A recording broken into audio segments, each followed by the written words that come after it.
इफिसियों की पत्री उसका 4वां अध्याय और उसके 17 पद से हम लोग देखेंगे। अभी पहला अध्याय, दूसरा अध्याय, तीसरा अध्याय खत्म हो गया, चौथा अध्याय का 16 पद तक हम लोग लगभग देखे। 17 पद से आगे कुछ बातें हैं, हम लोग उस बात को पढ़ना चाहते हैं। और एक पद हम पढ़ेंगे, 17 पद। यहाँ लिखता है, इसलिए, मिल गया सबको, इफिसी 4:17, इसलिए मैं यह कहता हूँ और प्रभु में आग्रह करता हूँ, जैसे अन्य जातीय लोग अपने मन की अनर्थ रीति पर चलते हैं, तुम आपसे फिर ऐसे ना चलो। तो ये वाक्य शुरू होता है एक शब्द से, उसका शब्द है इसलिए। तो हम लोग जब बाइबल को पढ़ते हैं तो बाइबल को किस रीति से समझें, इस बात के लिए है कि हम उसको सिलसिलेवार पढ़ते हैं। उसको बीच में से हम एक वाक्य निकाल के ऐसे अर्थ लगाएंगे तो हम गलत नतीजे में भी पहुंच सकते हैं। तो हम लोग सिलसिलेवार पढ़ते हैं। और जो लोग शुरुआत वाले दिनों में नहीं थे, आप लोगों को ठीक से मालूम नहीं होगा, फिर किसी दिन प्रभु अनुग्रह करेगा, फिर से कहेगा तो हम लोग फिर से उसको रिपीट करेंगे, कैसे हम लोग बाइबल को पूरी तरीके से पढ़ेंगे। तो यहाँ जब हम लोग पढ़ रहे हैं इसलिए, तो सवाल उठता है किस लिए, किस लिए। और इसका जवाब पाने के लिए हमको वापस पीछे जाना पड़ेगा। कुछ कुछ बोला और उसके बाद बोलता है इसलिए, यही बोल रहे हैं ना, कि ऐसे बीच में तो इसलिए नहीं आगे, कुछ कुछ बोल चुका है, अब यहाँ पहुंचा 17 पद में, अब बोल रहा है इसलिए अब मैं तुमसे कहता हूँ। किस लिए? इसके पीछे जब जाएंगे तो पता चलेगा। तो इसके पीछे जब जाएंगे, इफिसियों की पत्री में क्या बताया गया? पहला अध्याय में उसने बताया कि उसने हमें सब प्रकार की आत्मिक आशीष दी है। उसने जगत की उत्पत्ति से हमें चुन लिया, उसने हमें ठहराया, और उसने यीशु मसीह में इकट्ठा किया। उसके लहू के द्वारा हमें छुटकारा मिला, पापों की क्षमा हमें दी गई, सुसमाचार के द्वारा हमें बुलाया। और जैसे यीशु मसीह खुद मरे हुओं में से जी उठा और उठाए जाकर दुष्ट आत्माओं के बहुत ऊपर स्वर्ग के स्थान में बैठाया गया, वैसे ही हम लोग भी उस पर विश्वास करने के द्वारा मरे हुओं में से जी उठे, यीशु मसीह के साथ उठाए गए और उसके साथ स्वर्ग स्थान में बैठाए गए।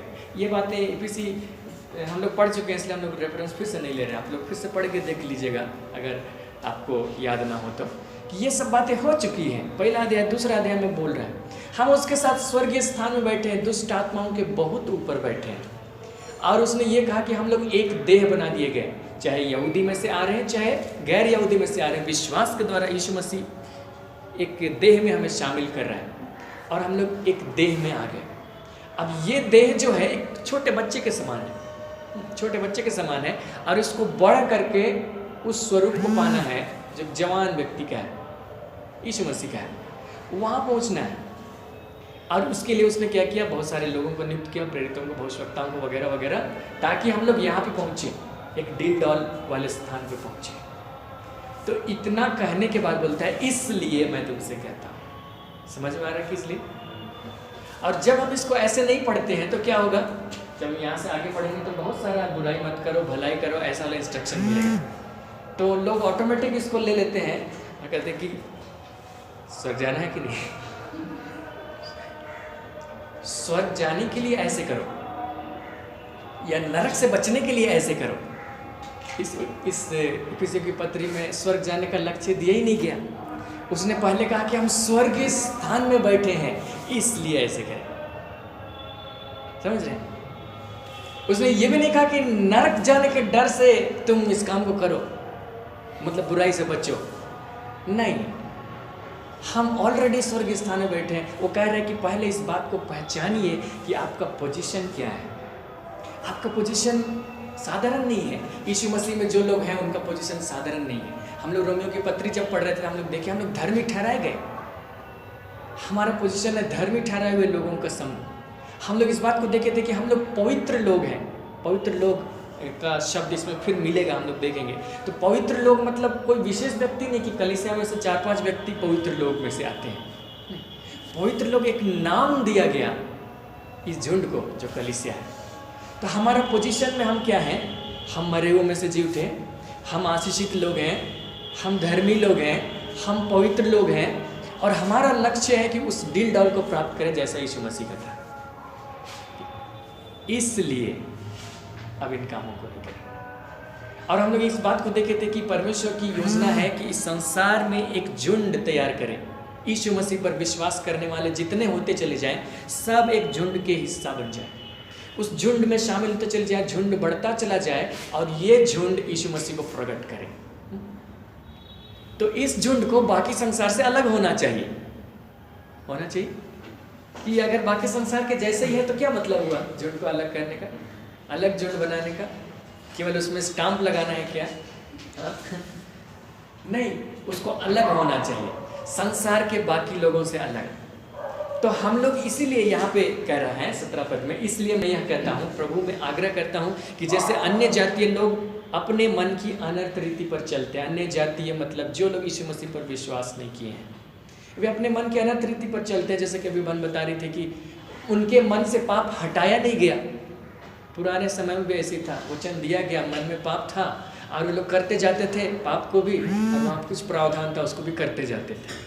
लेकिन नई वाचा में ऐसा नहीं, एक नया मन दिया गया हमें। लेकिन अन्य जातीय जो यीशु मसीह के पास आए नहीं हैं, उनके साथ ये सुविधा नहीं, हमारे पास में। तो वे लोग जैसा कर रहे हैं वैसा मत कीजिए, अपने आप को अलग अलग समझिए और अलग जीवन व्यतीत कीजिए, उसका कहना। अन्य जातीय लोग अपने मन की अनर्थ रीति पर चलते हैं, तुम अब से फिर ऐसे ना चलो। एक बार चलते थे जब हम भी अन्य जाति में से आते थे, हम भी यीशु मसीह पर विश्वास नहीं करते थे, उसको अपना जीवन नहीं देते, तो हमको जैसा मर्जी हमारे मन में आता था हम करते थे। लेकिन अब हम उनके जैसे नहीं, हम उनसे अलग हो चुके हैं, हमारा पोजीशन बहुत अलग हो चुका है, हम उत्तम स्थान के भागीदार बनाए गए हैं, स्वर्ग स्थान में बैठे हैं। इसलिए हम उनके जैसे नहीं करेंगे, हम उनके जैसे करेंगे जो स्वर्ग में रहते हैं। हालेलुया। और यही मसीहियत की खासियत है, बाइबल इस बात को बताती है। बाकी जो दूसरे विश्वास हैं उनमें और मसीहियत में क्या फ़र्क है? उनमें यही फ़र्क है कि वे लोग कहेंगे, यहाँ तक कि व्यवस्था भी जो पुराने नियम इसमें है वो भी इसी ढंग से बात करती है, आप इन कामों को कीजिए ताकि आप यहाँ तक पहुँच सकें। आप इन कामों को कीजिए, इन कामों को मत कीजिए, इन आज्ञाओं को मानिए, ऐसे ऐसे कीजिए ताकि एक दिन आप जन्नत में पहुँच सके, क़यामत के दिन आपको खैर हो। या फिर आप इन कामों को कीजिए, इन कामों को कीजिए, ऐसे ऐसे जीवन बिताइए ताकि एक दिन आप आशीष प्राप्त कर सकें। प्राय यही फिलॉसफी है, बाकी विश्वास। लेकिन बाइबल ये नहीं बताती है, बाइबल कहती है कि जैसे हम यीशु मसीह में आए, हम ऑलरेडी वहां पर हैं, हम आशीषित हैं। हालेलुया। हम स्वर्गीय स्थान में बैठाए गए हैं। हालेलुया। हम लोग मसीह के देह के अंग हैं। तो कहता है कि इस स्थान को रियलाइज करिए, ये स्थान आपको दिया गया मुफ्त में। हम लोगों को ये इतना आसानी से मिल गया कि कई लोग पता नहीं चलता, मिस कर देते हैं, मिला है कि नहीं मिला है पता नहीं, पता ही नहीं चलता है। तो कहते हैं कि मिला है, इस बात को अनुभव करते हुए अब यहाँ से आगे की तरफ देख रहे हैं। हम लोग पीछे नहीं देख रहे हैं, हम लोग मान लिए कि हम लोग यहाँ पर आए हैं, स्वर्गीय स्थान में रहने वाले लोग हैं। अब यहाँ फिर से हम उस तरफ नहीं जा रहे हैं कि ताकि हम स्वर्ग में पहुँच सकें, तो बैक वापस उस जगह जाने का है नहीं। अब हमारे लिए दूसरा लक्ष्य है। इफिसियों की पत्री ये टारगेट नहीं देती है कि हम स्वर्ग में जाने के लिए कुछ कर रहे हैं, ये नर्क से बचने के लिए कुछ कर रहे हैं। जानते हैं कि जब ये दो टारगेट लेके चलते हैं तो वो लोग सही तरीके से परमेश्वर से प्यार नहीं कर सकते। वे लोग परमेश्वर की आज्ञाओं को मान रहे हैं, उसके पीछे चल रहे हैं, बहुत कुछ चल रहे हैं। क्यों? क्योंकि उनके मन में एक स्वार्थ है, वे स्वर्ग जाना चाहते हैं। तो जो आज्ञा भी मान रहे हैं उसके पीछे एक स्वार्थ है, तो उनका प्रेम सिद्ध नहीं हो सकता। कुछ लोग इसीलिए मान रहे हैं ताकि नरक न जाएं, मतलब नरक जाने के डर से वे लोग परमेश्वर की आज्ञाओं को मान रहे हैं, तो उनका प्रेम भी सिद्ध नहीं है। लेकिन हमारा प्रेम वैसा नहीं, हमारा प्रेम ये है कि हम वहाँ हैं, परमेश्वर ने इतना अधिक प्रेम किया कि उसने हमें ये दे दिया, तो इसके एवज में हम करते हैं। वचन भी कहता है कि उसने प्रेम इसमें नहीं कि हमने उससे प्रेम किया, लेकिन उसने पहले हमसे प्रेम किया और उसने दिया, और इसी के प्रत्युत्तर में हम प्यार करते हैं। और वही चीज़ यहाँ पर है। और यहाँ पर देखिए आगे कुछ और बातों को बताया गया है। लिखता है 18 पद में अन्य जातियों के विषय लिखा है, क्योंकि उनकी बुद्धि अंधेरी हो गई है, ये वाक्य जब हम पढ़े तो इसके पहले अन्य जातियों के विषय पढ़ चुके हैं, तो कभी भी ये वाक्य किसी भी यीशु मसीह पर विश्वास करने वाले व्यक्ति के ऊपर नहीं लागू किया जा सकता है। हमें तो नया मन दिया गया, हमें नया आत्मा दिया गया, हमारी बुद्धि अंधेरी नहीं, हमको खोला गया, तब तक हम यीशु मसीह को जाने, हम विश्वास किए। तो कभी भी बीच में से एक वाक्य निकाल के कोई आदमी ऐसा है तो उसको हम नहीं बोल दिए कि तुम्हारे ऊपर पिछले 4:18 लागू होता है वो अन्य जाति है, उसके ऊपर ऑटोमेटिक लागू होता है, लेकिन जो यीशु मसीह पर विश्वास करने वाले उसके ऊपर नहीं लागू होता है। अन्य जाति के विषय लिखा है, क्योंकि उनकी बुद्धि अंधेरी हो गई और उस अज्ञानता के कारण जो उनमें है, उनके मन की कठोरता के कारण वे परमेश्वर के जीवन से अलग किए हुए अन्य जाति लोग, और परमेश्वर के जीवन से अलग किए हुए वे अपने तरीके से जी रहे हैं, अपना जीवन उनमें है, तो कोशिश कर रहे हैं कि जिए अच्छा, लेकिन नहीं जी पाते। लेकिन हमारे साथ में ये नहीं है, हम लोग उस जीवन को पाए हैं, हम परमेश्वर के जीवन से अलग नहीं हैं, हम परमेश्वर के जीवन को पाए हैं, इसलिए हम ऐसा कर सकते हैं। हालेलुया। अन्य जाति हो सकते ना कर सके, लेकिन हम कर सकते क्योंकि हम में परमेश्वर का जीवन है। आगे देखिए 19 पर, और वे सुन्न होकर लुचपन में लग गए हैं। इस सब प्रकार के गंदे काम लालसा से किया करें। सुन्न होकर का मतलब कुछ एहसास ही नहीं होता। सुन्न, जैसे सुन्न हो गया, वहाँ चींटी भी काटो तो पता नहीं चलता है। सुन्न होकर कुछ पता ही नहीं चलता सही कर रहे हैं कि गलत कर रहे हैं। तो अन्य जातियों के साथ में यही स्थिति। आप चले जाइए बस में, है ना, वो लोग इतना गाली देते हैं, उन लोगों को कभी एहसास ही नहीं होता है कि हम लोग कितना खराब काम कर रहे हैं। उनको लगता है कि यही नॉर्मल है। कुछ दिन पहले पेपर में पढ़े, लोगों का जमीन वो लोग ले लिया, अधिग्रहण में ले लिए, रिंग रोड बनाने के लिए, रोड वगैरह बनाने के लिए, और उनके अकाउंट में सरकार ने पैसा दिया, लाखों रुपए, किसी को करोड़ों भी दिया, और बिचौलियों ने क्या किया, उनके रुपयों को निकाल लिया, अंगूठा छापते वो लोग, उनको ठग लिया, उनके अकाउंट से पैसे निकाल लिए। सोचिए वो लोग कैसे ऐसा कर पा रहे हैं कि किसी आदमी का ज़मीन गया है, उसके एवज में सरकार उसको पैसा देती है, उस पैसे को आप धोखाधड़ी करके लूट लिए। उनको एहसास ही नहीं होता कि हम कुछ गलत कर रहे हैं। सुन लो कुछ, लेकिन हमें एहसास होता है, हम ऐसा नहीं कर सकते। हमें धक्का लगता है इस बात से, उनको नहीं लगता। और वैसे बहुत सारे चीज़ हैं जो लोग करते चले जा रहे हैं, उनको कुछ पता ही नहीं चलता कि गलत है। लोग को लगता है कि यही नॉर्मल लाइफ है, जिंदगी ऐसी चलती है। सुन होकर ये अन्य जातियों की स्थिति है, क्योंकि वो मसीह के पास आए नहीं हैं, इसलिए उनके अंदर में वो जीवन नहीं है, वो बात नहीं है कि वे फर्क कर सकें क्या सही क्या गलत। लेकिन हमारे साथ में नहीं है। आप अपने साथ में देखिए, आपको धक्का लगेगा जब आप एक बुरा चीज़ को देखेंगे, एक गलती का एहसास होगा। आप सुन नहीं, आप मान लीजिए कुछ गलत कर भी जाते हैं तो आपको एहसास होगा कि गलती की। लेकिन उनको देखिए, वे करते चले जाएंगे, उनको कुछ एहसास ही नहीं होगा।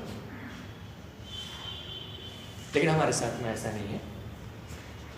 लिखता है 20 पद में, पर तुमने मसीह से ऐसी शिक्षा नहीं पाई।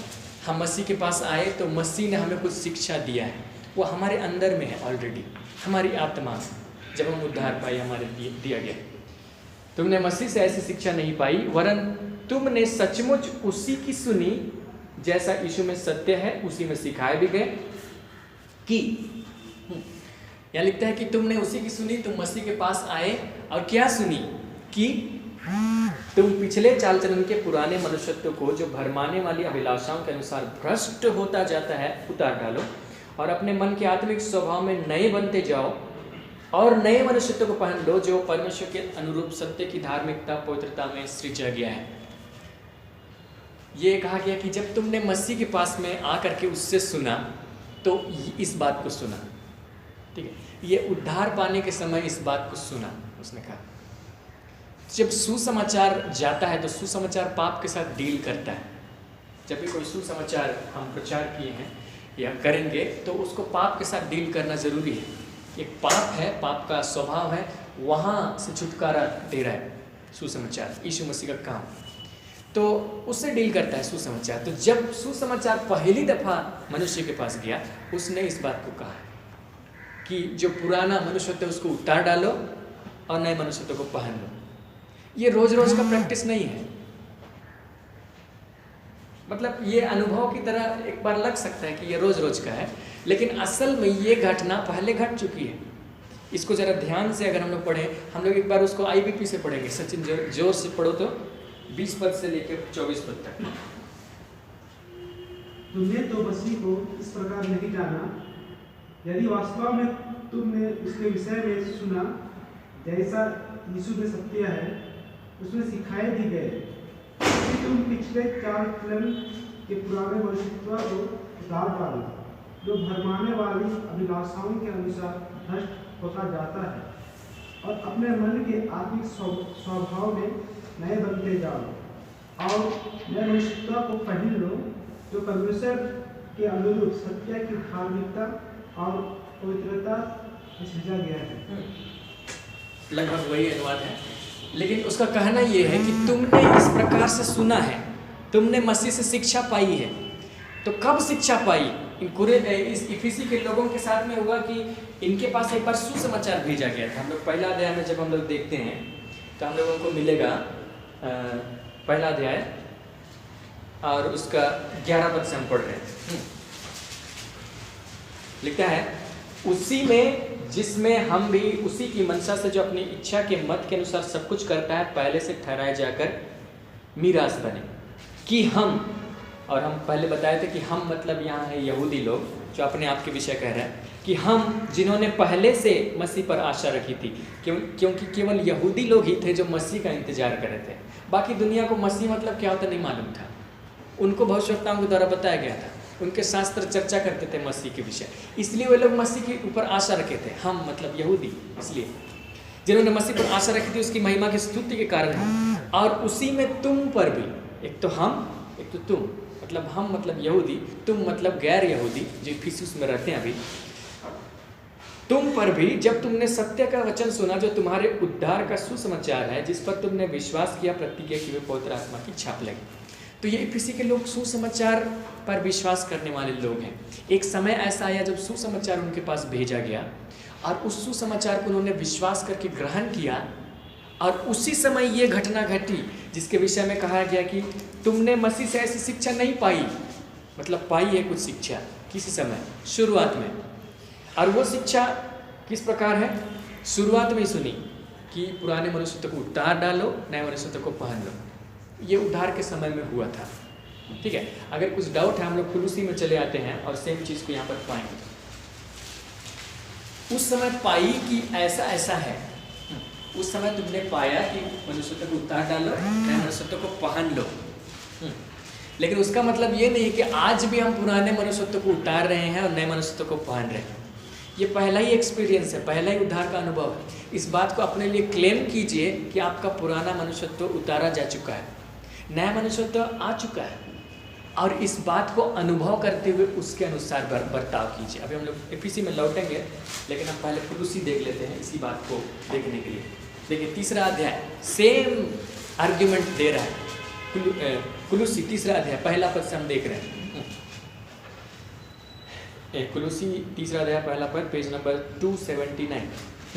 यहाँ देखिए, अतः जब तुम मसीह के साथ जिलाए गए, वैसी बात करता है जैसे इफिसी में बात कर रहा है, तो स्वर्गीय वस्तुओं की खोज में रहो जहाँ मसीह विद्यमान है, परमेश्वर की दाहिनी ओर बैठा है। पृथ्वी पर की नहीं परंतु स्वर्गीय वस्तुओं पर ध्यान लगाओ, क्योंकि तुम तो मर गए, तुम्हारा जीवन मसीह के साथ परमेश्वर में छिपा हुआ है। जब मसीह जो हमारा जीवन है प्रकट होगा, तब तुम भी उसके साथ महिमा सहित प्रकट किए जाओगे।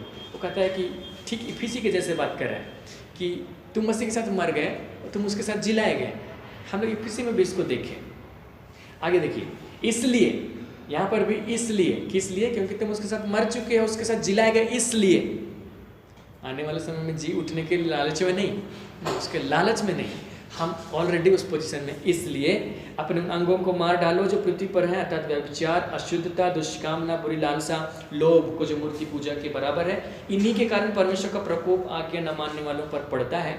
और तुम भी जब इन बुराइयों में जीवन बिताते थे, एक समय थे, अन्य जाति थे ये लोग भी, तो इन्हीं के अनुसार चलते थे। पर अब तुम भी इन सब को, अर्थात क्रोध, रोष, वैर भाव, निंदा, मुँह से गालियाँ बकना, ये सब बातें छोड़ दो। एक दूसरे से झूठ मत बोलो, क्योंकि तुमने पुराने मनुष्यत्व को उसके कामों समेत उतार डाला है। यहाँ पे ये नहीं लिखा कि तुमने मसीह से शिक्षा पाई, तो इसलिए वाक्य में वर्तमान काल नहीं दिख रहा है। तुमने पाई कि ये शिक्षा है, उतार डालो, तो वो अभी के लिए नहीं था, उस समय पाया था। और ये समय दूसरे ढंग से लिख रहा है, इसलिए क्या कर रहा है कि तुमने पुराने मनुष्यत्व को उसके कामों समेत उतार डाला है। तो यही हमारी सच्चाई है, हमारा पुराना मनुष्यत्व उतार डाला गया है ऑलरेडी।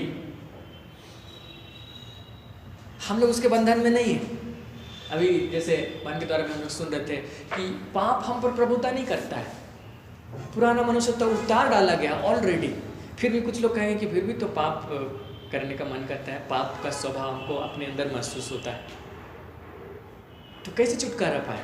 नहीं, आप क्लेम कीजिए कि आप ऑलरेडी उतार चुके हैं, आप ऑलरेडी वहाँ पहुँच चुके हैं। आप उसको उतारने का प्रैक्टिस रोज रोज नहीं कर रहे हैं, आप ऑलरेडी उतार चुके हैं। आप क्लेम कीजिए कि उसका आपके ऊपर कोई अधिकार ही नहीं, उस पुराने मनुष्यत्व का, पुराना स्वभाव का आपके ऊपर कोई अधिकार ही नहीं है। वचन कहता है कि तुमने उसे उतार डाला है। आगे लिखता है, और नए मनुष्यत्व को पहन लिया है। उसको हम रोज रोज पहन रहे हैं, ऐसी बात नहीं। सोचिए कितना अजीब लगेगा।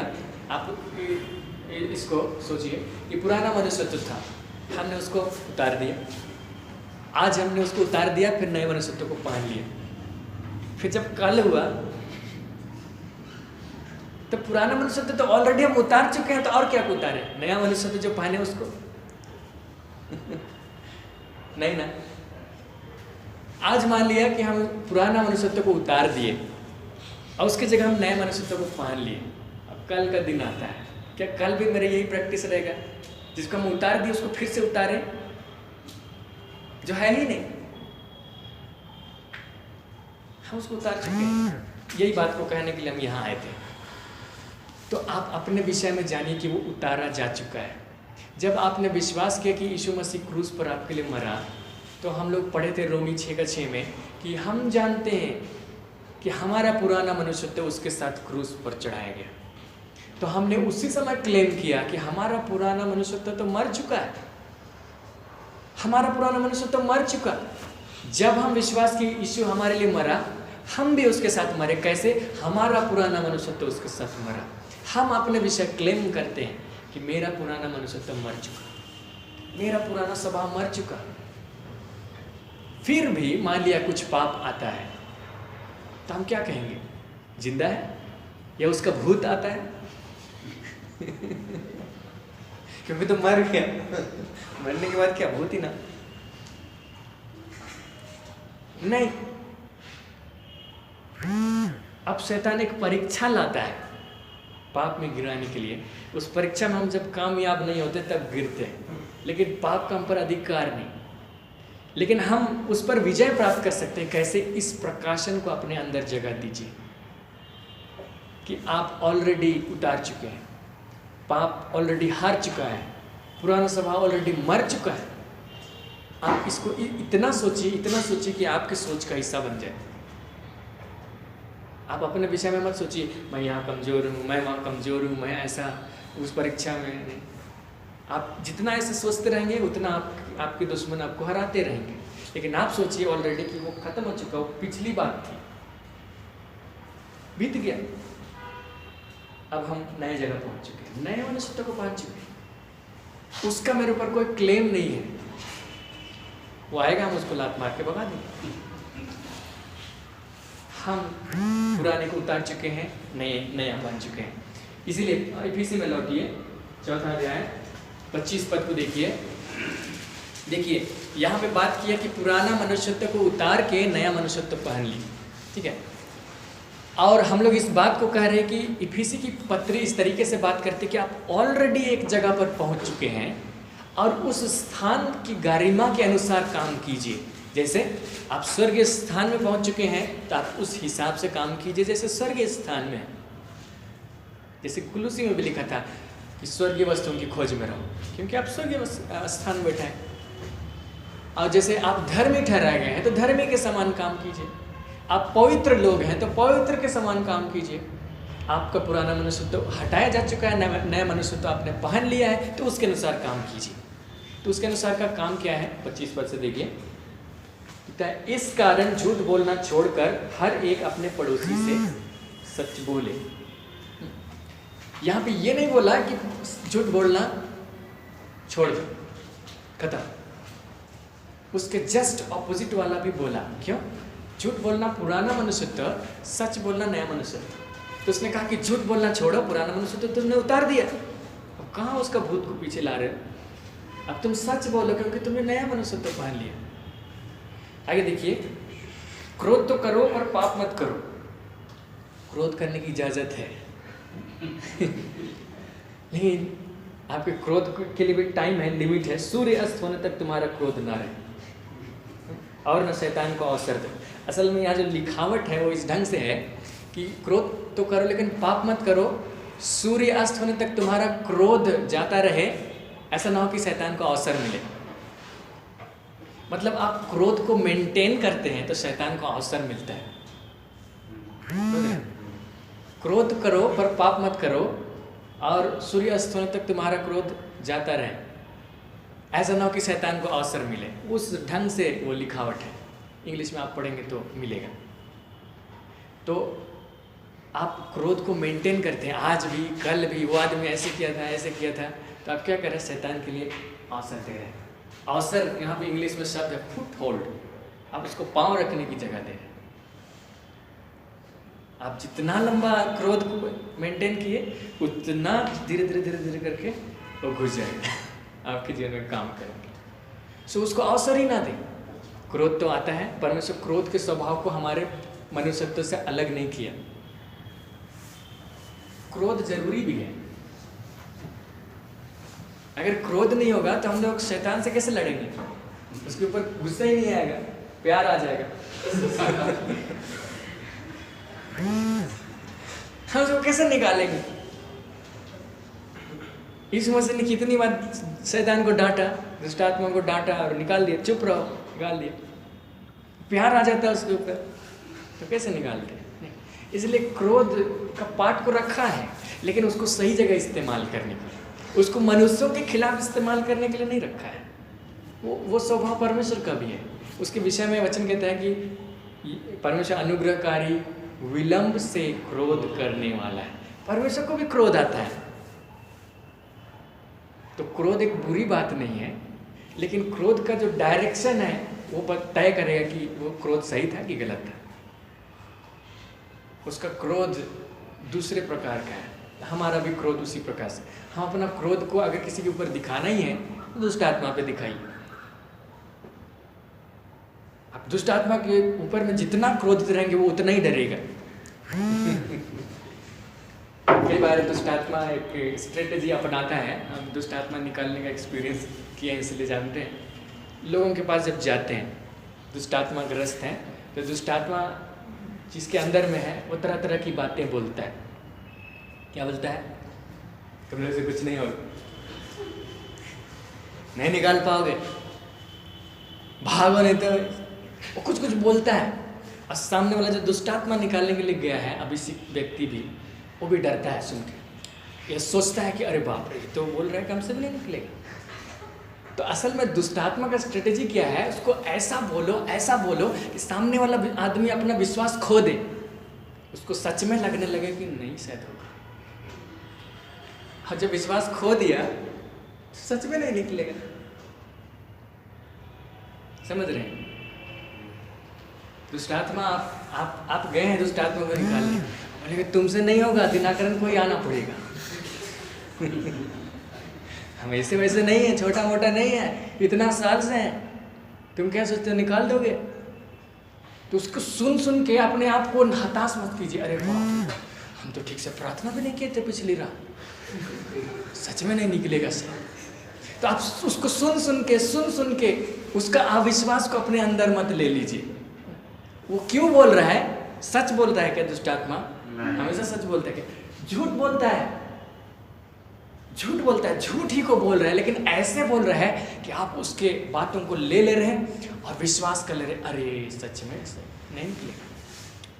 और जहाँ ये हो गया उसके बाद नहीं निकलेगा, फिर आपका भी एक्सपीरियंस होगा कि नहीं भी निकलता है इसलिए उसकी बात को मत सुनिए, उल्टा अपनाइए, दुष्ट आत्मा को बोलिए। हमको ये ख्याल आया कि ऐसा करना चाहिए। जो दुष्ट आत्मा ग्रस्त है, हम उसके सामने गए हैं तो हमको ये बातें बोलना चाहिए कि दुष्ट आत्मा के साथ क्या होने वाला है, एक दिन किस तरीके से नरक में उसको जलाया जाएगा, आग की झील में उसको डाल दिया जाएगा, और जहाँ बचने के लिए कुछ भी उपाय नहीं है, वहाँ से निकल नहीं सकता है। तो इन बातों को सुनेगा तो वो डिस्करेज हो जाएगा।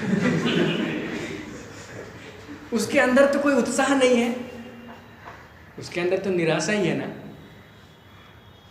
तो ऑलरेडी उसका निराशा काम करने लगेगा उसी के खिलाफ, फिर उसको आराम से निकाल सकते हैं भागो। तो दुष्ट आत्मा को निकालने के लिए, उसके खिलाफ करने के लिए क्रोध के स्वभाव को रखा है, मनुष्य के खिलाफ करने के लिए नहीं है। और अगर हम लोग क्रोध का स्वभाव रखते हैं, क्रोध रखते हैं, ठीक है, कभी कभी हम लोगों को क्रोध आ जाता है, किसी मनुष्य की कुछ हरकत से क्रोध आ जाता है, स्वाभाविक बात है। लेकिन क्रोध आ गया तो आप तुरंत रिएक्शन मत कीजिए। वो कुछ बोला तो आप तपाक से जवाब दे दिए, वो मारा तो आप मार दिए, ऐसा कुछ मत कीजिए। आप ठीक है, आपको गुस्सा आ गया, आप शांत कीजिए अपने आप को। किस लिए शांत कीजिए? हम लोग यहाँ पे देख रहे हैं कि हम लोग एक देह के अंग हैं। अभी भी यहाँ पे हम लोग पढ़े थे, झूठ मत बोलो, सच बोलो, क्योंकि हम एक दूसरे के अंग हैं। इसी ढंग से बात कर रहे हैं कि ये सारे काम किस लिए हम कर रहे हैं, क्योंकि हम एक देह के अंग हैं और उस देह को पूरे डील डॉग तक पहुँचना है, ठीक है, वहाँ तक पहुँचना है। इसलिए तो जब हम क्रोध करते हैं तो क्या होता है, मान लिया हम किसी के प्रति हम क्रोध रखें, जो हमारा भाई है, मतलब उस देह का एक अंग है, एक मसीह व्यक्ति, यीशु मसीह पर विश्वास करने वाला व्यक्ति, उसने कुछ कर दिया, ऐसा कुछ कर दिया कि हमको क्रोध आ गया। अब उस क्रोध को हम मेंटेन किए हुए हैं, क्रोध रखे हैं उसके खिलाफ, तो क्या होता है, बहुत भयानक नुकसान होता है। हम लोग इस बात को देखने के लिए आएंगे मत्ती में, और इससे, इस क्रोध की वजह से मसीह का देह जो है, या कलीसिया जो है, उस उन्नति को नहीं पाती है। इसलिए वो कहते हैं कि क्रोध को हटा दीजिए। यहाँ पे देखिए 5वां अध्याय मत्ती,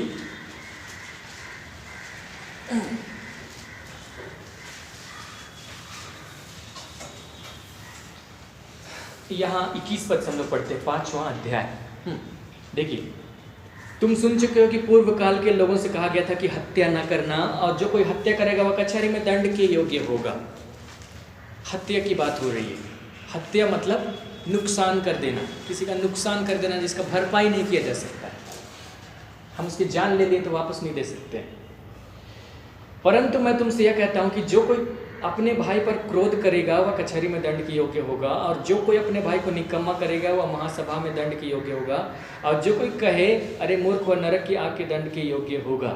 तो ठीक है, क्रोध करने वाले को तो हत्यारे के जैसे ही सजा दी जाएगी लिखा है, लेकिन यहाँ पर मत रुक जाइए, यहाँ से आगे देखिए।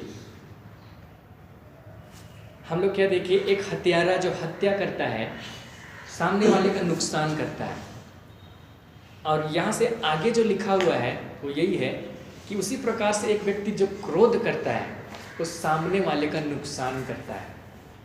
हत्यारा, उसने हत्या किया, नुकसान दूसरे को उठाना पड़ा। ऐसे आप क्रोध करते हैं, आपको तो उठाना ही पड़ेगा, लेकिन सामने वाला को भी नुकसान उठाना पड़ेगा।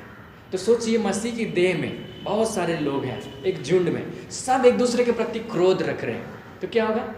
मेरे अंदर क्रोध है, हम कुछ व्यक्त नहीं कर रहे हैं, उसको मेंटेन करके रखे हैं, तो क्या होगा? दूसरे व्यक्ति जिसके प्रति हम क्रोध रखें उसके जीवन में नुकसान आएगा। आगे देखिए, इसलिए यहाँ से सवाल आगे यीशु मसीह कह रहे, कंक्लूजन निकाल, इसलिए, किस लिए?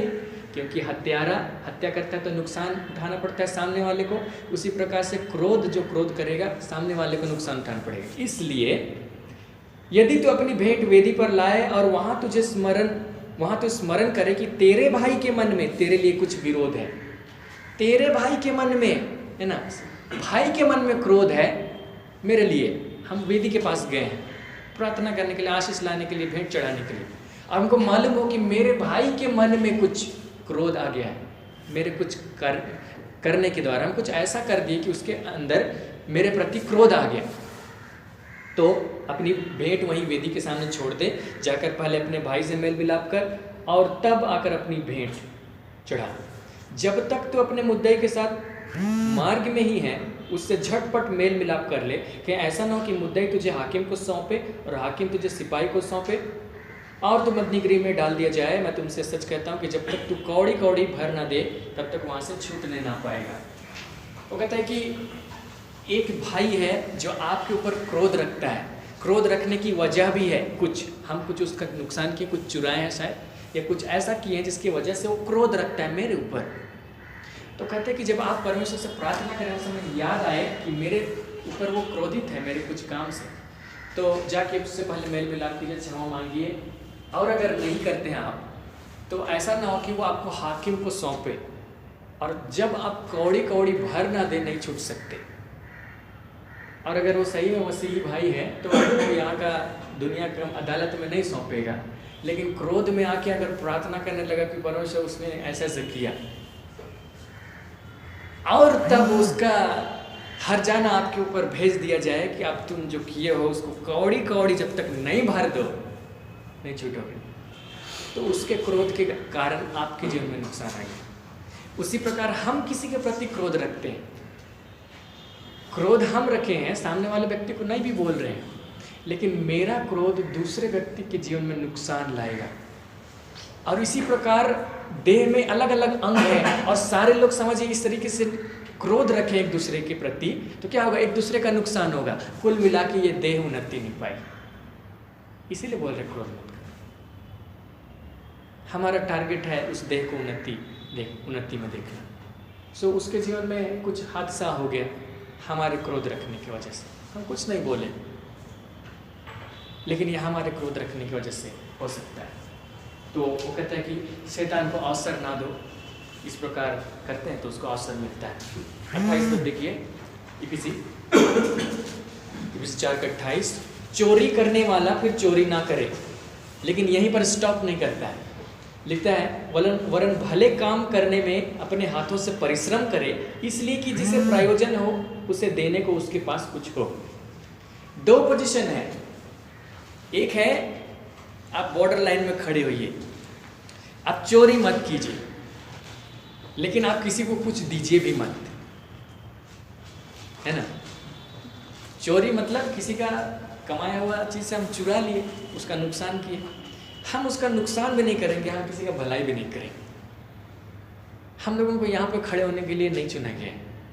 उसने कहा कि नुकसान मत करो किसी का चोरी करके, बल्कि कुछ कमाइए चोरी करने के बजाय और लोगों को दीजिए। एकदम ऑपोजिट पोजीशन। पुराना मनुष्यत्व था हम नुकसान करते थे, नया मनुष्यत्व है हम भलाई करते हैं, हम देते हैं ताकि किसी को चोरी करने ना पड़े। चोर को ही हम दे देंगे कमान क्या चोरी करते हैं लोग, चोरी करना उसका बंद हो जाए। 29 पद को देखिए, कोई गंदी बात तुम्हारे मुंह से ना निकले, पर आवश्यकता के अनुसार वही निकले जो उन्नति के लिए उत्तम हो। गंदी बातें मुंह से निकलना उचित नहीं है, गाली की बातें, गंदी बातें। तो कहते हैं कि गंदी बातें ना निकले, लेकिन अच्छी बातें निकले, ऐसी बातें निकले जो अनुग्रह लाते हैं लोगों के जीवन में। तो मैंने कहा ठीक है, हम गंदी बातें भी नहीं बोलते हैं, अनुग्रह लाने वाली बातें भी नहीं बोलते, हम बॉर्डर लाइन में खड़े हैं। नो नो नो, आप उसके लिए नहीं हैं, आप उसको तो मत ही बोलिए, लेकिन ऐसी बातों को जरूर बोलिए तो दूसरों के जीवन में अनुग्रह लाते हैं। हालेलुया। हम लोग एक्स्ट्रा ऑर्डिनरी लोग हैं, हम लोग सिर्फ किसी तरीके से अपने आप को मेंटेन करके रखे हैं, बुराई से बचा के, ऐसे लोग नहीं। उसके लिए परमेश्वर नहीं बुलाया, बोल रहे कि आप ऐसी बातें बोलिए कि सुनने वालों पर अनुग्रह, आप उनके जीवन में आशीष की बातों को लेकर आइए, खास तौर से जो मसीह के देह के अंग हैं। सो हम उनके साथ में जब मिले हैं, हम ऐसी बातों को बोलेंगे जो उन्नति लाएगा, ताकि मसीह की देह उन्नति पाए। हम लोग टारगेट वही है। हम एक दूसरे के साथ जब मिलते हैं, जो बात करते हैं वो इम्पोर्टेंट है, क्या बात करते हैं। तो हम ऐसी बातें बोलें जो लोगों के ऊपर अनुग्रह लेकर आए, लोगों के विश्वास को बढ़ा दें, लोगों के उत्साह को बढ़ा दें, ताकि मसीह की देह उन्नति पाए। हमारा टारगेट वो है, हम इस देह को उन्नति पाते हुए देखना चाहते हैं। स्वर्ग नरक के लिए हम चिंतित नहीं हैं, हम इस देह के लिए चिंतित हैं। ये हमारा टारगेट है। और लिखता है कि जब हम ऐसा करते हैं, गंदी बातें बोलते हैं, तो क्या होता है? 30 पद कहता है, परमेश्वर के पवित्र आत्मा को शोकित ना करो।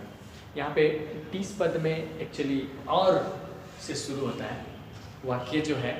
यहाँ पे और शब्द नहीं है। पुराने बाइबल, पुराने BSI में और शब्द होगा, KJV में एंड लिखा है। तो वो और इस बात से कनेक्टेड है कि गंदी बातें बोलना, गंदी बातें मत बोलो। गंदी बातें बोलोगे तो पवित्र आत्मा शोकित हो। परमेश्वर के पवित्र आत्मा को शोकित मत करो, जिससे तुम पर छुटकारे के दिन के लिए छाप दी गई है। पवित्र आत्मा की छाप हर एक उस व्यक्ति पर दी गई है जो यीशु मसीह का है, जिसने उसको अपना जीवन दिया, उस पर उसकी छाप है। तो और पवित्र आत्मा के बारे में कहा गया हमारी मीरास का बयाना है। एक समय होगा जब यीशु मसीह राज्य करेगा, तब हमारी मीरास कुछ होगी। तो उस मीरास का गारंटर है, पहला इंस्टॉलमेंट है, एडवांस में दिया गया है। हाँ, तो सोचिए पवित्र आत्मा एडवांस में दिया गया, तो बाकी बाद में क्या दिया जाएगा? हम नहीं सोच पाते हैं।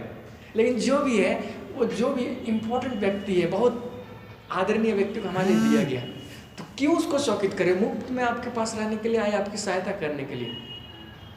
मान लिया आप हैं, आपकी सहायता करने के लिए एक व्यक्ति को भेज दिया जाता है, और आप जो बोलिएगा सो आपको करेगा।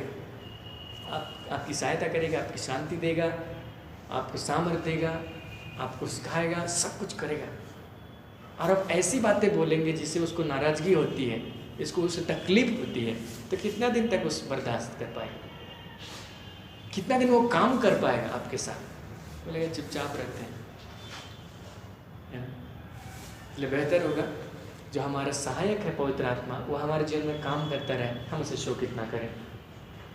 एक तो सब प्रकार की कड़वाहट और प्रकोप और क्रोध और कला और निंदा सब वैर भाव समेत तुमसे दूर की जाए। एक दूसरे पर कृपालु करुणामय हो, जैसे परमेश्वर ने मसीह में तुम्हारे अपराध क्षमा किए, वैसे ही तुम भी एक दूसरे के अपराध क्षमा करो। इस आखिरी वाक्य को हम बोलना चाहते हैं, एक दूसरे के अपराध क्षमा करो। तो हम लोगों के साथ में क्या हो जाता है, हम लोग कुछ किसी के लिए कर देते हैं, कुछ गलती कर देते हैं, जिससे दूसरे को नुकसान उठाना पड़ता है। सो दूसरा व्यक्ति हमारे लिए क्रोध रखता है। मान लिया एक व्यक्ति है जिसने मेरे लिए मेरे लिए कुछ किया ऐसा जिससे मुझको नुकसान उठाना पड़ा, तो परमेश्वर का कहना है कि जैसे मसीह ने तुम्हें क्षमा किया, परमेश्वर ने मसीह में तुम्हें क्षमा किया, वैसे तुम भी उसको क्षमा करो। अभी हम लोग देख रहे थे कि क्रोध आता है। मान लिया कोई व्यक्ति मेरे लिए नुकसान का काम किया, तो मेरे अंदर क्रोध आएगा। मेरा बाइक को ठोक दिया, उसका इंडिकेटर तोड़ दिया पीछे से ठोक के, तो हम उसको रोड में खड़े होकर बोलेंगे उसने मेरा नुकसान किया, इसलिए हम उसको बोलेंगे। क्रोध आता है, लेकिन उसने कहा कि क्रोध मत करो, वो क्रोध उसके जीवन में नुकसान को लेके आएगा। लेकिन इसी जगह दूसरी बात को बोल रहा है कि जैसे परमेश्वर ने मसीह में तुम्हारे अपराध क्षमा किए, वैसे ही तुम भी उसे क्षमा करो। परमेश्वर ने मसीह में कैसे हमारे अपराध क्षमा किए? हमने जब पाप किया तो समझिए परमेश्वर के साथ जो हमारी संगति थी उसका नुकसान हुआ, परमेश्वर को नुकसान उठाना पड़ा। और परमेश्वर ने कैसे हमारे पाप क्षमा किए? खुद अपना हर जाना चुका के, खुद उसने हर जाना चुका है। उसने हर जाना हमसे नहीं मांगा। तो मान लिया किसी ने मेरे बाइक का इंडिकेटर तोड़ दिया, हम ये नहीं बोले कि चलो इसके लिए पैसा दो तब जाके हम क्षमा करें। कहते कि खुद अपना हर जाना भरो, उसको क्षमा करो, उसको हर जाना मत मांगो। ये जिसने आपका नुकसान किया है, कुछ भी नुकसान किया, उसको हर जाना मत मांगो, उस हर जाने को खुद उठा लो। परमेश्वर ने तुम्हारे लिए भी ऐसा ही किया है, सो दूसरे के लिए वैसे ही करो। Praise the Lord. तो ये बातें हैं, और ये ऐसी बातें हैं, ये कोई साधारण बात नहीं है। हम लोग उन लोगों से बेहतर अपने आप को बता रहे हैं जैसे अन्य जाति हैं।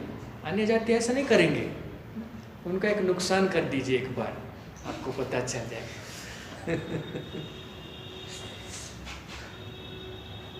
लेकिन हमारे साथ में ये भी नहीं दिखाई देता है कि हम लोग ऐसे करें। कितने क्रिश्चियन लोगों के पीछे में लिखा हुआ है Jesus saves, praise the Lord. जाके उनके गाड़ी में एक बार धक्का मार दीजिए रोड में, आपको मालूम हो जाएगा कि कितना प्रेज द लॉर्ड होता है।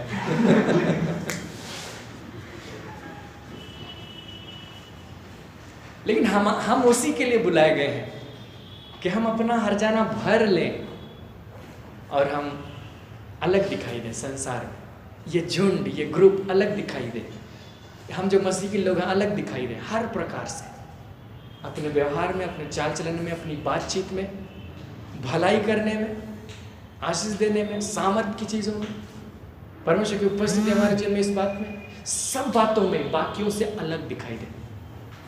मूसा का कहना था, एक बार अभी जुबान बता रही थी कि उन्होंने पाप किया, बछड़ा बनाया, उसकी पूजा की, परमेश्वर नाराज हो गया। उसने कहा कि मैं तुम्हारे बीच में होकर नहीं चलूँगा। क्यों? अगर मैं तुम्हारे बीच में होकर चलूँ तो तुम में से एक एक जन को मार दूंगा। इसलिए क्या करते हैं मूसा, इन सारे लोगों को मार देते हैं, चलो तुम्हारे जो वंश का होगा उसको कनान पहुँचाएंगे। मूसा ने प्रार्थना किया कि हे प्रभु तो ऐसा ना कर। मूसा को कितना अच्छा सौभाग्य मिला था। बाकी इस्राएली हमेशा मूसा के विरुद्ध में कुड़कुड़ाते थे, कहते थे कि ये मूसा हमें मिस्र से निकाल के लाया है, मार डालने के लिए लाया है। मूसा को भी अवसर था, मूसा हाथ भी नहीं लगाता पर मूसा ऑटोमेटिक मार देता। मूसा ने प्रार्थना किया कि तू ऐसा ना कर, तू पाप क्षमा कर। और परमेश्वर कहा कि ठीक है, हम तुम लोगों को ले जाएंगे उस देश में, लेकिन हम तुम्हारे साथ नहीं चलेंगे। मूसा ने कहा कि यदि तू हमारे साथ ना चले तो हमें भी मत ले जा। हम लोग भी अपना कैंप नहीं उठाएंगे। हम लोग जो यहाँ आ गए, सिनाई के पहाड़ के किनारे बस गए, हम लोग बस गए। यदि तू हमारे साथ ना चले तो हम लोग यहाँ से हिलने वाले नहीं।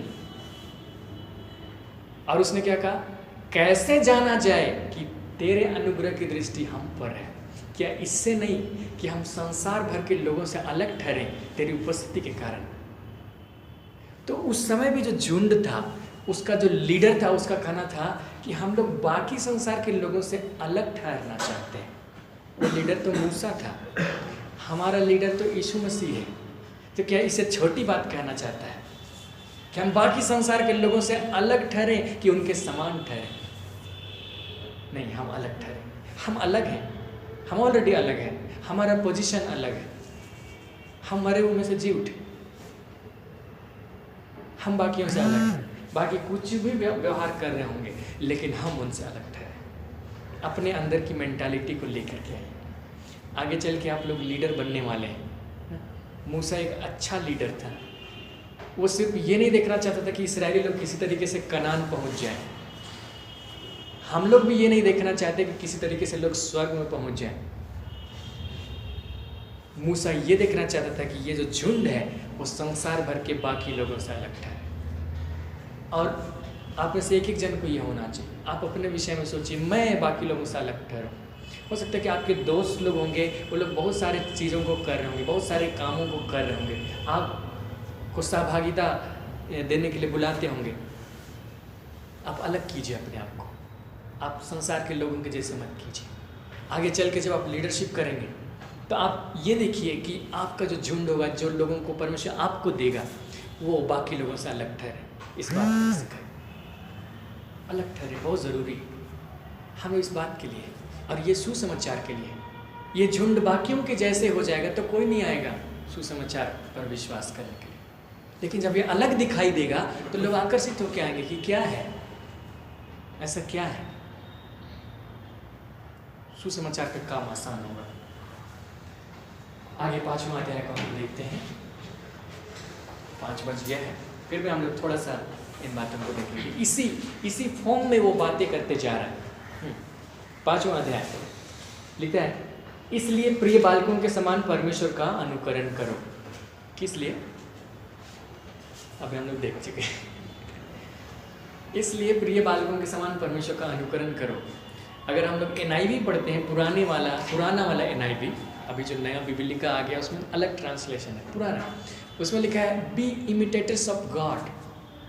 मतलब एक छोटा बच्चा जिसका एक पिता है, वो क्या करता है, जैसा उसका पिता करता है वो उसकी नकल करता है।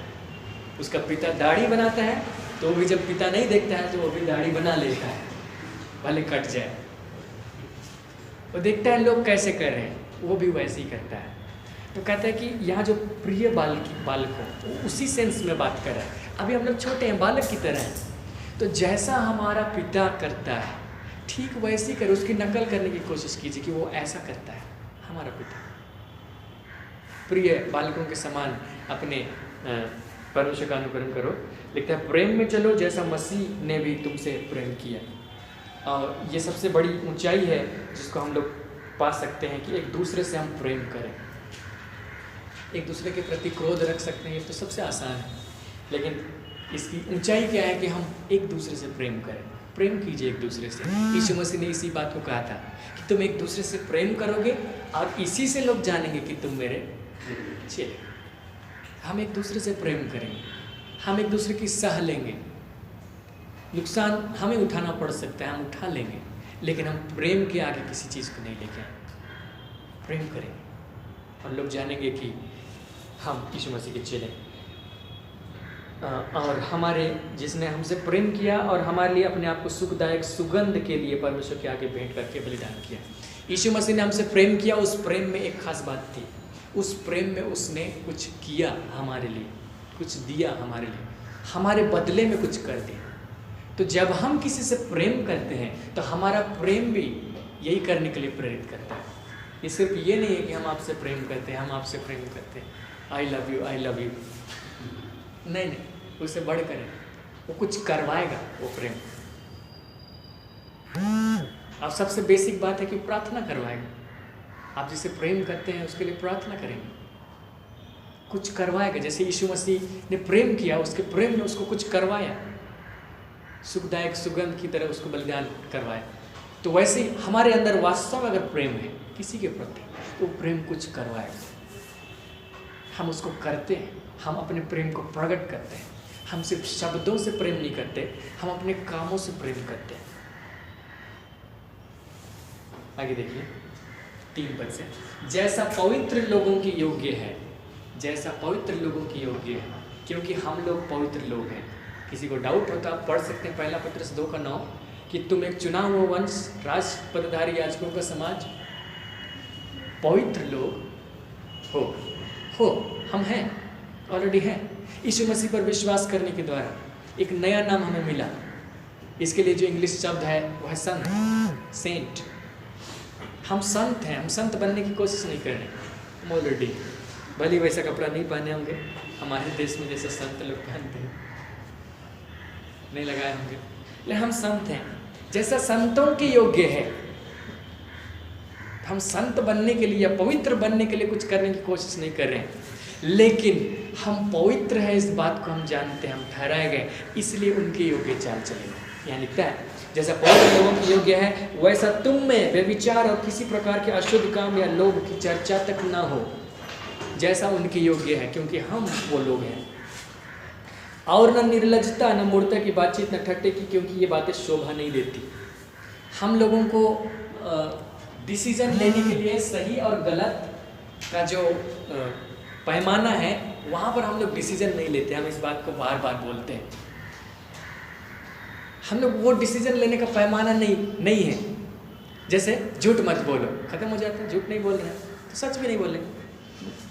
चोरी मत करो तो भला भी नहीं करेंगे।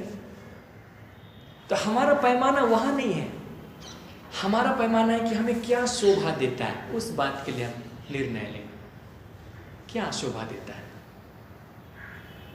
गलती नहीं करेंगे वहाँ पर नहीं है, लेकिन उससे बेहतर हम एक अच्छा उदाहरण पेश कर सकें, वो हमारे निर्णय लेने का आधार है। सो आप अपने विषय में निर्णय लीजिए तो ये मत लीजिए इसमें क्या गलत है। किसी काम को कर लिया, कोई आपको बोलने लगा कि आपको ऐसा नहीं करना चाहिए, तो क्या गलत है। इसका मतलब है कि आप निर्णय इसी हिसाब से लेते हैं, जो सही है उसको करेंगे, गलत है उसको नहीं करेंगे। लेकिन वो बहुत पीछे की बात है, हम लोग उससे आगे बढ़ चुके हैं। हमारा निर्णय लेना इस प्रकार से है कि क्या ये बातें शोभा देती हैं, क्या ये एक अच्छा उदाहरण पेश करता है।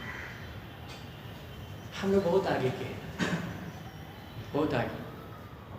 बाइबल में हम लोग जब पढ़ते हैं तो हम लोग बहुत आगे के हैं। फिलिप्पुस के बारे में जब हम पढ़ रहे थे, हमको बहुत मज़ा आता है उसके विषय में पढ़ने के लिए। तो वो खोजा के पास जाता है, खोजा को सुसमाचार सुनाता है और उसके बाद परमेश्वर की आत्मा ने उसे उठा ले लिया।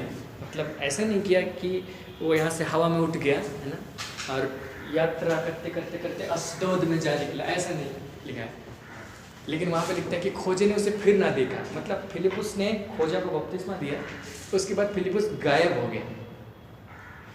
गया और कहाँ दिखाई दिया? अशदोद में दिखाई दिया। तो एक बार हम डिस्कवरी चैनल देख रहे थे, तो उसमें बताया जा रहा था कि हम लोग, ब्रह्मांड बहुत बड़ा है और हम लोग एक छोर से दूसरे छोर में यात्रा करना चाहते हैं, मान लिया, और हम पहुंचना चाहते हैं, तो उसके लिए बहुत तेज गति का यान चाहिए, तब हम बहुत दूर दूर तक यात्रा कर सकते हैं।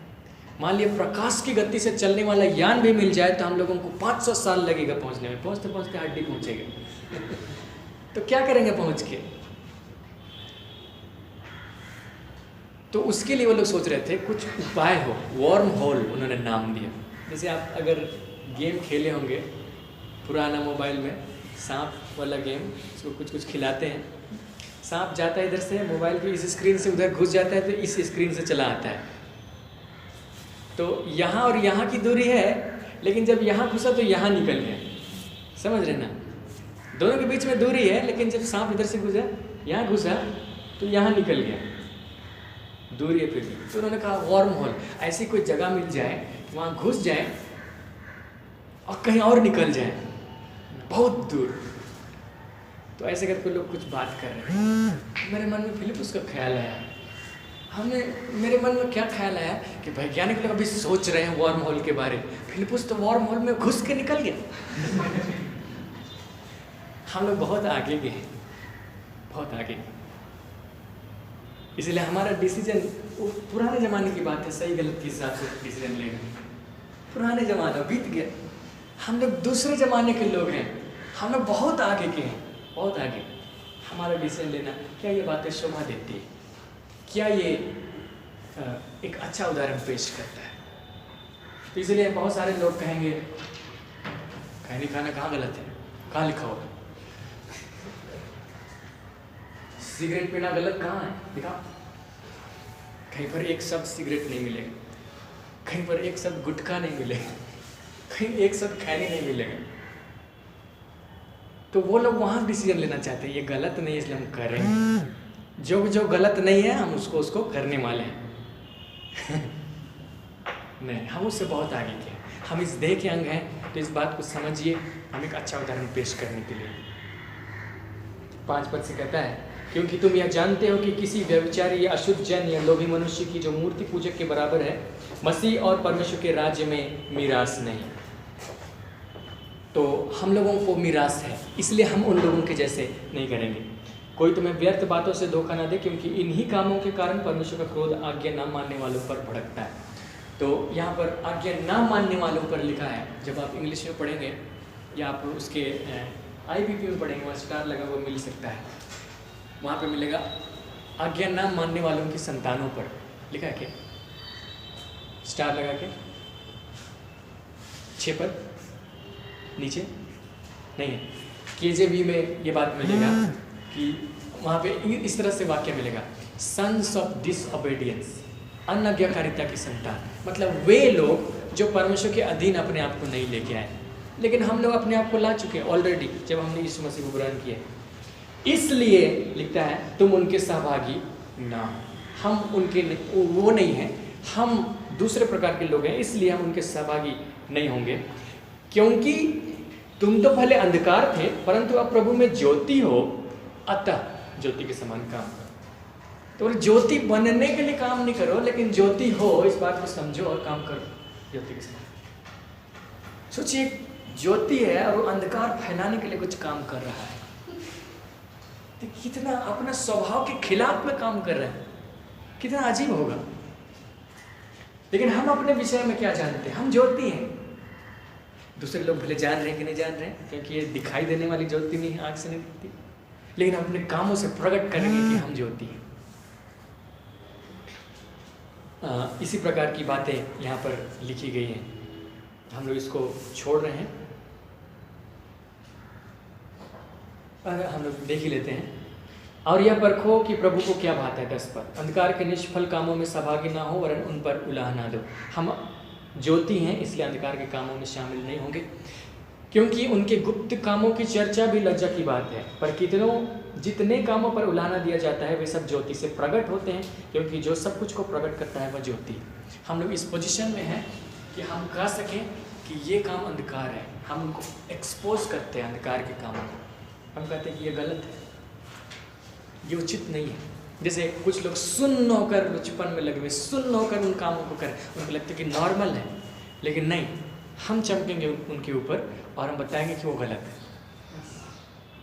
हालेलुया। हम चमकेंगे उनके ऊपर, हम अपने अच्छे व्यवहार से, अच्छे स्वभाव से हम दिखाएंगे कि हम ज्योति हैं, और तब लोग जानेंगे हम लोगों को। एक बार की बात है, हम सिर्फ टोली में रहते थे और अभी जहाँ पे अंगीठी बना हुआ है वहाँ पे कुछ दुकान सामने रोड किनारे हुआ करता था। कोना में एक दुकान था, किराना दुकान। वहाँ पर एक आदमी रहता था, हम लोग उसको मनोहर बोलते थे। उसका नाम मनोहर नहीं था, असल में जब भी हम लोग जाते थे तो मनोहर कहानियाँ पढ़ता था। तो वो बहुत अजीब किस्म का स्वभाव दिखाता था, मतलब ठीक ढंग से बात नहीं करता था। तो एक दिन हम उसके पास खरीदने के लिए गए, तो मैंने खरीदा जीरा, पकाने खाने के शौकीन हूँ, जीरा और सरसों। तो मैंने 100 ग्राम का दाम पूछा और उसके बाद 50 ग्राम का दाम पूछा और 100 ग्राम खरीदे। फिर वो पैसा काटा तो 50 ग्राम का पैसा काट के हमको रिटर्न किया। हम देखे कि ज़्यादा पैसा रिटर्न किया है, तो हम चले जा सकते थे, क्योंकि उसके बाद तो मनोहर कहानी फिर से पकड़ लिया, उसको पता भी नहीं चलता। लेकिन मैंने उसको बताया कि आप कितना काटे, आप तो 50 ग्राम का काटे हैं।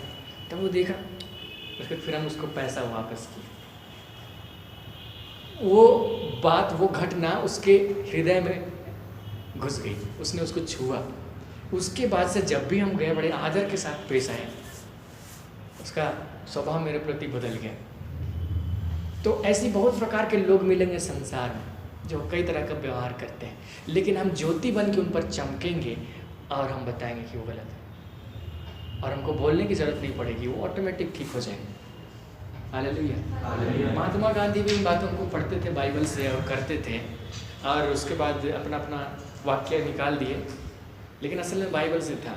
और उन्होंने इन बातों को आजमाया और बहुत सफल भी हुए, और लोग आज भी उन बातों को कोशिश करते हैं। जैसे ट्रैफिक पुलिस गुलाब देती है कभी कभी, तो कहते हैं कि गांधी का फॉलो कर रहे हैं, गांधी जी ने उसको यहाँ से निकाला था।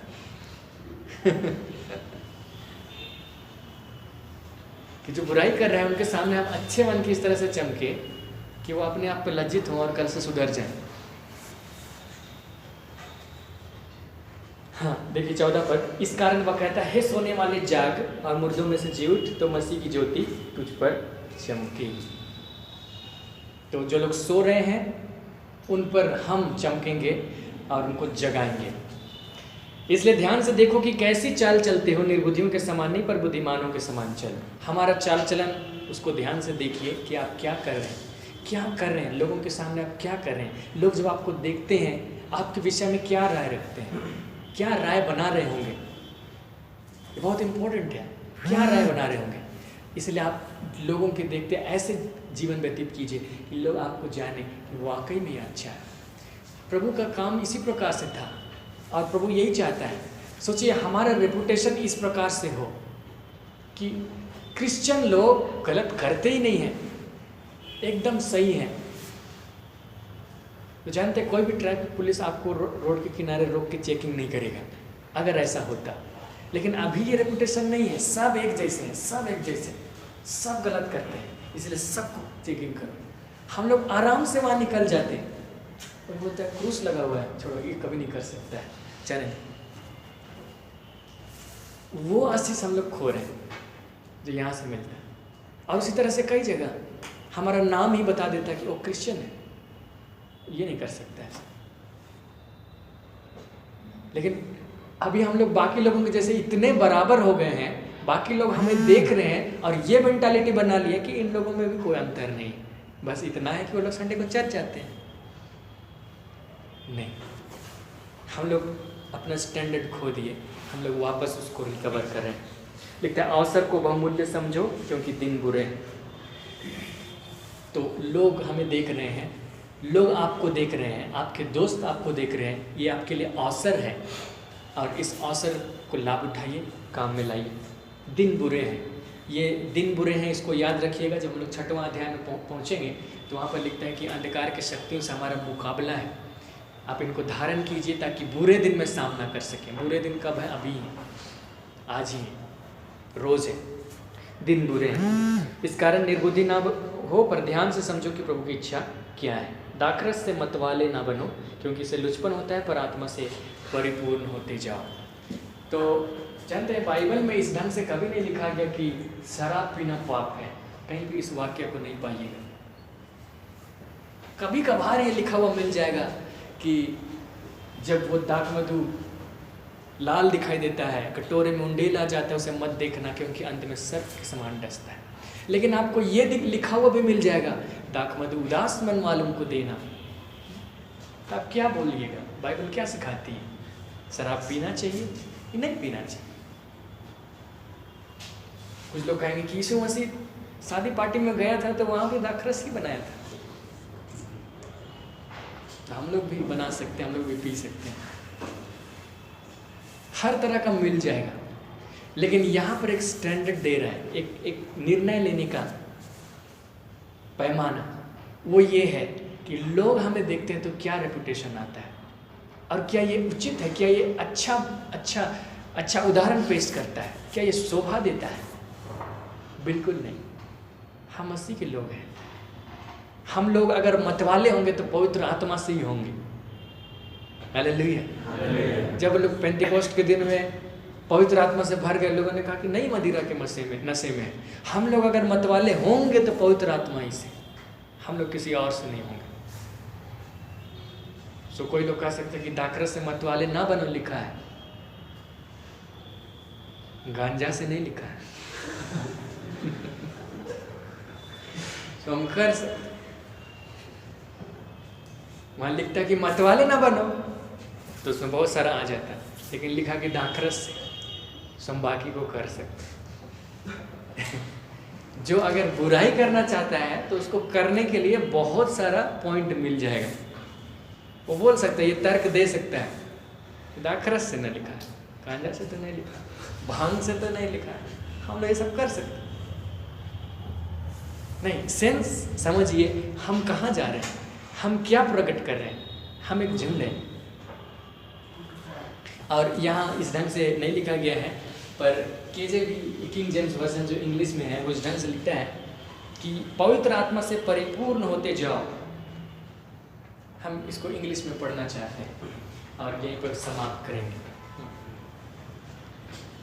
पवित्र आत्मा से परिपूर्ण होते जाने के लिए उसने एक तरीका यहाँ पे बताया है, और वो तरीका है भजन और स्तुति, ज्ञान और आत्मिक गीत गाया करो। लेकिन यहाँ जो अनुवाद है वो वैसा नहीं है, इसलिए प्रकट नहीं होता है।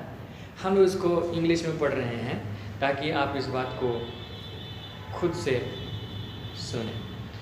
5वां अध्याय और उसका 18 पद से हम पढ़ रहे हैं। And be not drunk with wine wherein is excess, but be filled with the Spirit, speaking to yourself in psalms and hymns and spiritual songs, singing and making melody in your heart to the Lord. लिखता है कि अपने आप में गाते, कीर्तन करते, भजन करते हुए पवित्र आत्मा से परिपूर्ण होते जाओ। लिखता है be filled with the spirit, speaking to yourself in psalms. मतलब पवित्र आत्मा से परिपूर्ण हो जाओ। कैसे? इस तरह के आत्मिक गीतों को गाते हुए। तो आप चाहते हैं कि पवित्र आत्मा से भरा हुआ जीवन व्यतीत करें, तो आप एक काम कीजिए, गीतों को गाइए, आत्मिक गीत गाइए, भजन गाइए, स्तुति के गीतों को गाइए। और जब आप गाएंगे तो कहते हैं कि इन गीतों को गाते हुए पवित्र आत्मा से परिपूर्ण होते जाओ। आप पवित्र आत्मा की भरपूरी को पाएंगे, क्योंकि जब आप इन स्तुति के गीतों को गाते हैं आपका मन परमेश्वर से जुड़ता है। आप आराधना करते हैं, आप उसका धन्यवाद करते हैं, आप उसकी स्तुति करते हैं, आप कनेक्शन में आते हैं, पवित्र आत्मा ऑलरेडी आपके लिए अवेलेबल है, लेकिन हम उसकी संगति से कभी कभी निकाला हुआ महसूस करते हैं। हमको लगता है कि पता नहीं अभी उपस्थिति महसूस नहीं हो रहा। आप स्तुति कीजिए, आप गाइए, आप गुनगुनाइए अपने आप में। केवल एक दूसरे के साथ जब हम जमा हैं तब मत कीजिए। हम अकेले रहते हैं, उसका फ़ायदा उठाते हैं, हम वहाँ गाते रहते हैं। कोई नहीं सुनता है, पता नहीं सुनता होगा तो क्या सोचता होगा, लेकिन हम गाते हैं। हम रोड में भी कभी कभी जाते हैं, कई बार मेरी आदत है, मैं बाइक चला रहा हूँ तो अन्य भाषा में बातें करते हुए चला, और नहीं तो मैं गुनगुनाते हुए जाता हूँ, स्तुति के गीतों को गाते हुए।